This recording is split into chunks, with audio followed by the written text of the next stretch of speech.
Moja ya taarifa ambayo tumekutana nayo weekend hii hapa, mimi nilikutana nayo ni pamoja na taarifa ya kwamba Msaga Sumu kapata ajali. Bana, nilizipata hizo na mkuu wa wilaya na Mtumbo Ngolo Malenya of course alithibitisha taarifa za ajali hiyo kutokea. Kifupi ni kwamba Msaga Sumu alikuwa ameenda zake wilaya na Mtumbo Mei 15 mwaka huu hapa kwa ajili ya kutumbuiza kwenye usiku wa Mwenge wa Uhuru, ambapo alifika zake na Mtumbo salama kabisa, akatumbuiza usiku huo, na tarehe 16 alfajiri ama asubuhi mara baada ya kumaliza hizo show za Mwenge wa Uhuru pale, alianza safari ya kuelekea Dar es Salaam, kurudi Dar es Salaam kupitia barabara ya Tunduru. Sasa unaambiwa alipofika kijiji cha Azimio kata ya Mtina wilayani Tunduru ndipo ambapo sasa mambo yakaharibika, of course wakapata ajali. Tunaye DJ wa Msaga Sumu. Sawa DJ Msolopa. DJ Msolopa, yeye anatuambia ajali ile ilitokea vipi na nini hasa ambacho kilisababishwa ajali ile. Kwenye ajali ilikuwa asubuhi mida ya saa 1, tunatoka wilaya ya Namtumbo kwa sababu ilikuwa kwenye issue ya Mwenge ya mkoa mzima wa Ruvuma. Kwa hiyo tulikuwa tunatoka Namtumbo tunakuja Tunduru tumalize tuanze safari ya kurudi Dar. Kwa hiyo tulipewa gari ya serikali. Kwa hiyo wakati tuko njiani dereva alikuwa yuko speed kidogo, lakini sio ile speed sana ya kusema kuwa mpaka ipitilize. Kwa hiyo kuna bodaboda alikatiza, kuna sehemu ilikuwa kuna kona ya kwanza ya pili, bodaboda akakatiza ghafla. Kwa hiyo bodaboda katika kukatiza ghafla, dereva yule huruma yake akamuonea huruma yule bodaboda, itabidi amkwepe. Kwa hiyo kumkwepa gari ikajichota, kwa hiyo ikabimbilika mara 3. Kaenda ya kwanza, ya pili, ya 3, mti wa mkorosho ndo ukatusaidia, ikaenda ikabounce kwenye mti wa mkorosho. Lakini kosa mti wa mkorosho na hisi tungeenda zaidi bondeni. Watu wa bodaboda nao jamani. Mbona bodaboda sisi tunawakubali pia, kumbe ndio sababu tena. Tashindwa sasa watu wa bodaboda. Mbona mimi wanangu wa bodaboda nawafagilia sana. Dereva alikuwa faro nzuri tu kumkwepa bodaboda, mwisho wa siku ndio hivi katokea ajali. Sasa DJ Msolopa pia tuko naye bado, anatuambia hali ya Msaga Sumu mpaka sasa hivi ikoje, kwa sababu tunaambiwa kule alipatiwa huduma ya kwanza alikuwa kuna sehemu kapasuka tu kashonwa na kwenye mbavu, alalamika sana upande wa mbavu. Sasa DJ Msolopa anatuambia hali ya Msaga Sumu kwa sasa hivi anaendelea. By the way, kwa sababu alisafirishwa unajua akaleta Dar, kwa hiyo hospitali iko hospitali ya Muhimbili pale ya Taifa. Kwa sasa bwana DJ naye inabidi atueleze. By the way, kwa sababu ni DJ wake kabisa na amekuwa naye kwenye hizo tafrija zote ambazo hadi wanakuja kukutana na hiyo ajali au vipi? Kwa sasa yuko sawa, ila na complaints ndogo ambazo kwenye mbavu, sababu amevunjika mbavu 4 kushoto, mbavu 1 kulia, na sehemu ya kichwa kuna kreki. Lakini kwa uangalizi wa madaktari wamesema kichwani pako sawa, ubongo hujaguswa na hii kreki haina matatizo. Kwa hiyo ni mbavu ambazo kama unavyojua mbavu hazina kuweka sijui antena sijui nini, utajitibu zenyewe tu kwa madawa. Ila yuko sawa, anainuka, anafanya vitu vyake mwenyewe kwa sasa, japo bado hajaruhusiwa. Tunasubiri uangalizi zaidi kutoka kwa madaktari watachotuambia. Take your time and let's play for Msaga Sumu kwa sababu tunamhitaji sana yeye kama moja wa manguli wetu ambao wamehakikisha kwamba singeli inakuwa on top. Of course, back in the days when I was young, I used to listen some songs kutoka kwake, unajua kipindi hiyo, unajua ile nampenda Simba mshabiki wa damu. Nakumbuka kipindi hiyo. So big shout sana kwa Msaga Sumu.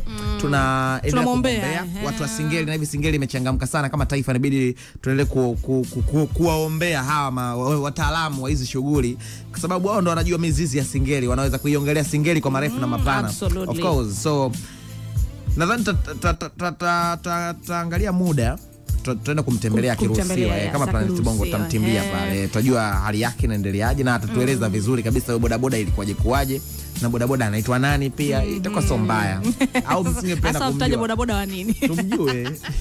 Ndio unakumbuka hata kushika jina lake kweli au unahisi alibaki? Lazima atakuwa anamtambua.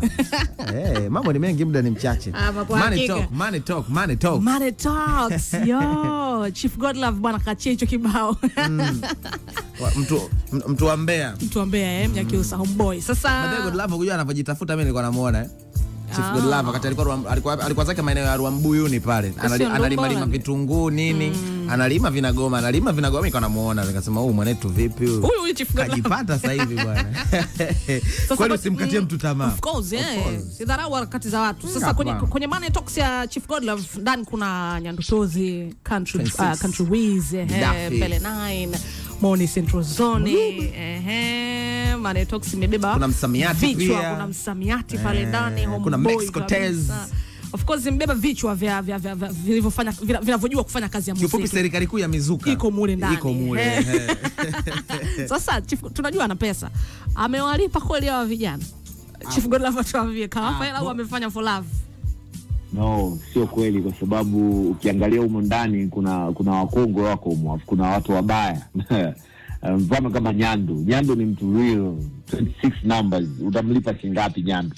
Hiyo tumefanya kwa love. Mfano mimi niliwapa idea yangu ni kwamba mimi natamani kuwekeza kwenye hip hop, na siwekezi kwa sababu ya kupata faida kwamba eti nitapata pesa kupitia hip hop. No, nataka hip hop iheshimiwe, hip hop irudi, hip hop iwe kama ile hip hop ambayo nilikuwa nikisikia kipindi niko kijijini. Sasa hivi nimekuja mjini, nasikia visingeli, si nini, nyimbo ambazo hazina hata, yani nikikaa nikisikiliza sioni kitu ambacho wanalenga kwa jamii. Jamii inalukaruka, ikishalukaruka basi. Lakini hip hop tunaweza tukafikisha ujumbe wa aina yoyote ambao tunahitaji wana jamii wabadilike.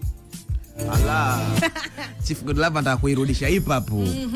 Jamani. Vitu vinawezekana. Kweli hip hop mnaichukulia baridi sana. Hadi Godlove na kuirudisha. Kwani mambo umepotea? Anaona haiendi kwa maoni yake. Anaona haisogei, haiendi na haipewi maybe nafasi hiyo kwa hiyo anataka kuirudishaje? Anataka kuirudishaje wakati ametumia wasanii hao ambao wanafanya hip hop ambao haiendi? Sasa ndio kwa kutanisha kwenye ngoma moja. Washakufanya hizo za pamoja. Sasa haiendi vipi? Sasa unaambiwa. Mimi angekuja labda na vijana wapya bwana Palimasa, ningesema kweli mkubwa kaona hip hop haiendi, kwamba ameleta watu wapya sasa. Katumia wale jamani. Sasa haiendi vipi? Unataka kusemaje kwamba hawezi kurudisha hip hop? Atuombe radhi. Godlove. Anyway, labda tuone, labda kuna namna anataka kufanya. Lakini pia serikali kuu ya mizuka, unajua waga ipo mtu kama msamiati. Oh yes. Unamwona mtu kama Malume, unamwona mtu kama Country Boy, kuna Paul Maker, kuna Dwin sometime alikuwepo pia kwenye ngoma. Lakini this time around serikali kuu ya mizuka ameachwa Mbuzi, Chamalo, Young Lunya, lakini amechipin Nyando Toes. Mkono ule wa Paul Maker, Nyando Toes amechipin, lakini pia Mbuzi, Young Lunya, Chamalo hayupo kwenye ngoma hii. Lakini watu wengi walikuwa wanadhani kama inawezekana labda Mbuzi alihitaji vitu vingi ambavyo Godlove na pesa zake amevishindwa. Lakini pia unajua ndo msanii ambaye anafanya kazi na Son, lakini pia yuko rockstar na yeye ndo msanii bora wa hip hop nchini. Labda mchizi kashindwa kumafford. Ila unaambiwa ilitakiwa wawepo. Ilitakiwa wawepo, na so tu Lunya unaambiwa hadi Lodize pia ilitakiwa awepo. Bwana wewe. Sasa why hawajakuepo hao? We have Chief Godlove. Yeah, of course Lunya alitakiwa kuwemo, lakini baadaye sio Lunya peke yake. Alikuwa anatakiwa kuwemo Lunya, alikuwa anatakiwa kuwepo Lord Eyes brother. Lunya alitoa excuse kwamba bro sorry, unajua yuko kwenye ile label ya nini ya Sony Music sijui. Sasa kuna some nini, yani kuna kama mikataba fulani ikawa inambana kufanya.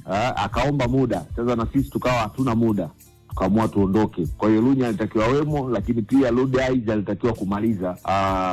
Wakawa wanapishana na producer. Wakawa wanapishana, producer akiwa na muda, Lord Eyes hana. Lord Eyes akiwa na muda, producer hayupo studio. Kwa hiyo nikaona ngoma inaenda inachukua muda mrefu, nikaamua kuitoa. Ila walitakiwa wemo Lunya, haitakiwa wemo Lord Eyes. Jino moja chuma kimeita. Basi sijui tatu ngapi? Wewe ngapi? Moja. Awe moja. We bado. Hujatoka bado. Asante sana.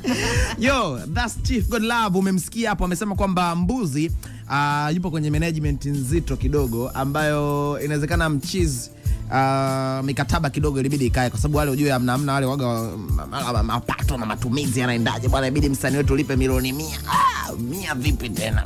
Chizi akaona isiwe kesi. Yani ni mie nirudi zangu niendelee na washikaji zangu ambao tuko nao. So big appreciate sana kwa mchizi, kama pia ameamua kuweka pesa zake kwenye hip hop. It's good for the game. Mimi na appreciate sana watu ambao wanaweka hela zao kwenye hip hop. Ni time ya vijana kushine, ni time ya hip hop kushine. Sisi watu wa hip hop tunashukuru kwa hayo mema ambao mnatufanyia. Sema kama ni for love, kweli for love. Vijana wamechana sana. Mexico Tez unaambiwa aise noma kaua, lakini pia tumemsikia hapo 26 live Nyandu vile ambavyo amechana kwa hisia. Unajua zile wamefanya kazi kubwa sana. Sema inabidi watafute wao. Ni kweli wajaokota? Kuokota lazima waokote. Wale na wasanii hawafanyi kazi ya bure. Chief kakwambia mfanye. Kuna swala la studio pale, kuna umeme, kuna mtu kuwasha gari lake kwenda studio, muda wake nini. Sasa mwenyewe anakuambia wajaokota chochote. Kweli? Basi tutakutana nao, tutajua watajisema tu washikaji zangu. Lakini pia mijadala kama hii wenzako siku ya Jumanne waga tunaizungumza kwa utofauti sana kupitia Tinga namba 1 kwa vijana East Africa TV pale. Sasa sisi watu tunaijadili kwa marefu na mapana, tunaenda viral sana kwa sababu mijadala yote ya kisiasa, mijadala yote ambayo inahitaji uelewe mambo ya kijamii, elimu kidogo kwa wananchi, sio zako tunakutana zetu kupitia East Africa TV siku ya Jumanne kwa maana ya kesho. Tunaendelea kuijadili pale kwa marefu na mapana kwa kutumia uelewa wa Kitanzania kabisa. Unaona kabisa mtu anaongea na unamuelewa na anakuelekeza vitu ambavyo wewe mwenyewe ukikaa na akili yako unaona kabisa hapa nimeeleweshwa. Hii ni kitu. Sasa kumekuwepo na malalamiko ya wafanyabiashara wazawa kudai kuwa kuna wageni wanafika nchini afu wanaanza kufanya biashara dogo ambazo walistahili kufanya wao. Juzi ulionyesha vile ambavyo Wachina wamevunja bei.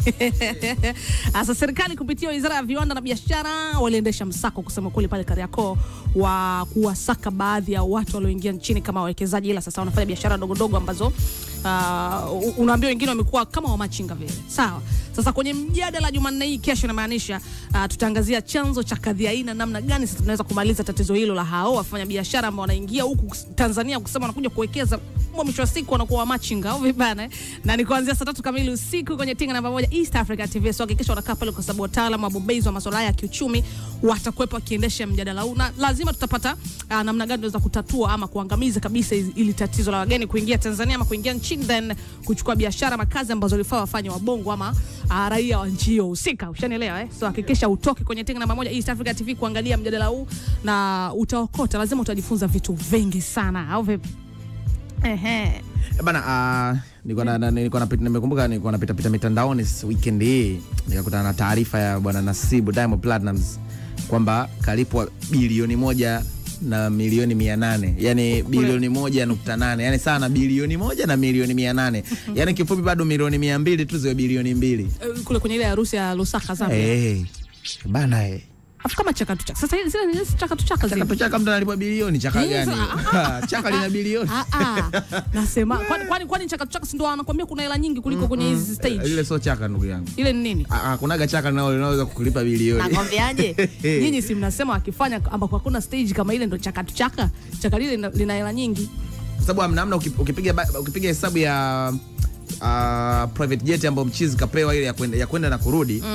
Manake private jet kukodi tu amna waga inafika kwenye milioni 200 fulani hivi. Amna. Kwa hiyo kiufupi mchizi yani kateketeza bilioni 2 za watu kwa ajili ya kwenda kwenye harusi tu. Chaka gani hilo? Lina hela. Labda tuseme chimbo. Hilo sio chaka tena, hilo ni chimbo sasa, lina hela hilo.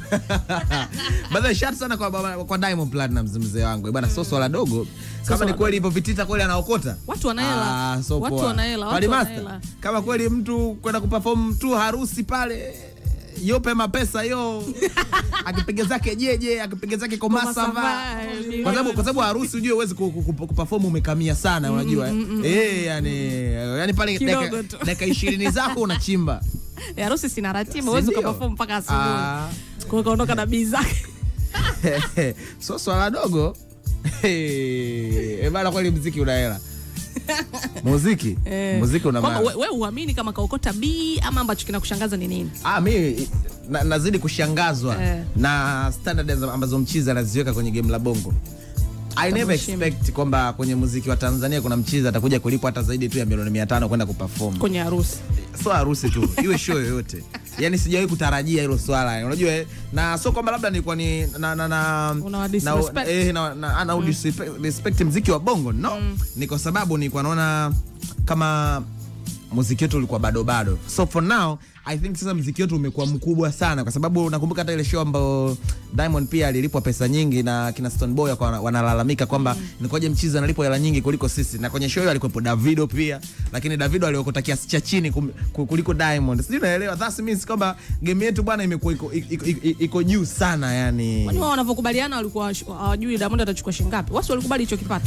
Sasa kuna ile hata shuleni unajua kuna mtu unajua kabisa kwamba huyu ana deserve kupigwa fimbo nyingi kuliko mimi. lakini mwalimu anaamua kuwapiga 4 wote. Sijui uje darasani mlikuwa mnapiga kelele, wewe ulikuwa upigi kelele. Lakini kwa sababu Monta au Montres hajaandika majina ya wapiga kelele, mwalimu anaamua kutembeza fimbo darasa zima. Haijalishi ulikuwa unasoma au ulikuwa usomi. Kwa hata yule mwana ambaye alikuwa anapiga kelele kuliko wote, naye anapigwa fimbo 4 kama wewe za mgongoni zile. Unajua vile vitibu wa genge vile. Ilikuwa nani umaga hiyo? Kweli. Sasa ndio hivyo sasa. So mashavu mengi sana kwa wote ambao mnaendelea kukunja vitita vikubwa sana kwenye huu muziki. Natamani kuona pia hapo mbeleni pia naona vijana wengi wakienda kukunja pesa zao. Nisikie Kontawa naye kaitwa Zanzibar huko Zambia, sijui anaokota milioni 500. Sema Kontawa Zambia. Labda tuongeze maombi. Kwa nini? Unaona hawezi? Jamani, hamna. Sijasema hivyo. Sikuwa namewaza tu. Bana, tunakueleza sala pili la Planet Bongo. And of course, tuko na guest DJ today. Na dhani mtamsikia wenyewe. Kibajaji pia step in Msamiati. Kibajaji kimeenda Mbeya nini? Akipo hapa Dar es Salaam. Msamiati kwa hapa